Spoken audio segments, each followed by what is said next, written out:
I grew up in the town of Wolfville. My father had a barber shop in there, so I was a bit of a town kid, but my heart was out here in the country with my grandmother. Years ago, this was an apple farm. My parents didn't farm it much for apples, my grandparents did.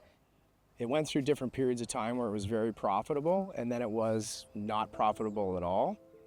They turned to making apple cider. And this was a lot of times how the farm helped sustain itself. The other unfortunate way that they would sustain themselves is selling building lots or selling land off. When I came here and took my grandmother's farm over, I was 19 years old. And I grew up at the dinner table having my grandmother lament having to sell some of her land to sustain the home farm. I never met my grandfather. My grandfather died about a month before I was born. I remember pulling into the graveyard where he's buried. I remember saying, I'm going to finish what you started. I'm going to get it all back. I'm going to fix this problem. I worked off the farm doing various different jobs to sustain myself while also trying to run and build up the family's farm.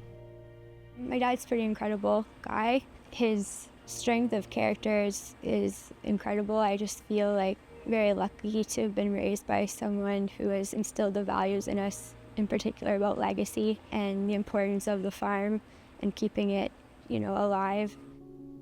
In the beginning, I didn't know how I felt about it. I certainly wanted a family member to succeed me.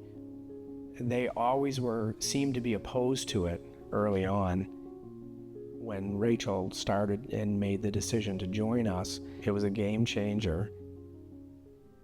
Through the course of hard work and sacrifice, me with a young family, we slowly built it up. I grew up as a constant reminder to never sell land, to always buy land, to always diversify, and always protect the nucleus of the farm in some way that would ensure the succession of the farm. We've got 80 acres back on our home farm and 300 acres in total, just in one generation. We sat on the land from the 90s not knowing what we were going to do with it, just knowing that we had to have it back at all costs. About 10 years ago, we decided to diversify the poultry farm. We had lots of land and we had great interest for wine and drinking it ourselves. I ended up taking a sommelier program after my travel and tourism background, and then it kind of spun into growing it. So we first planted in 2009.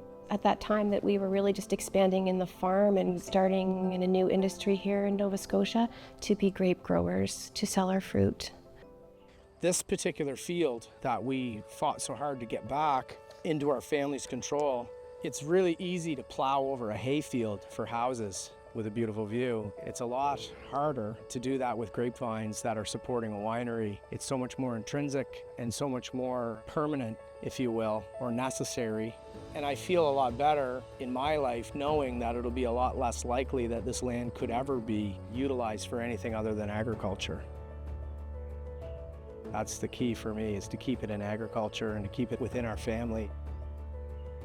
Winemaking and grapevines have that great ability to be able to succeed. The vintages last for so long and everything is just so generational rather than immediate.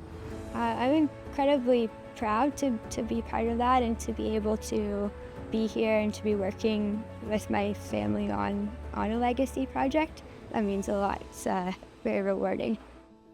In all kinds of reasons, we felt very proud as a family to be here, to be on this particular piece of land. It's definitely part of our family, like this is our namesake and this is our legacy.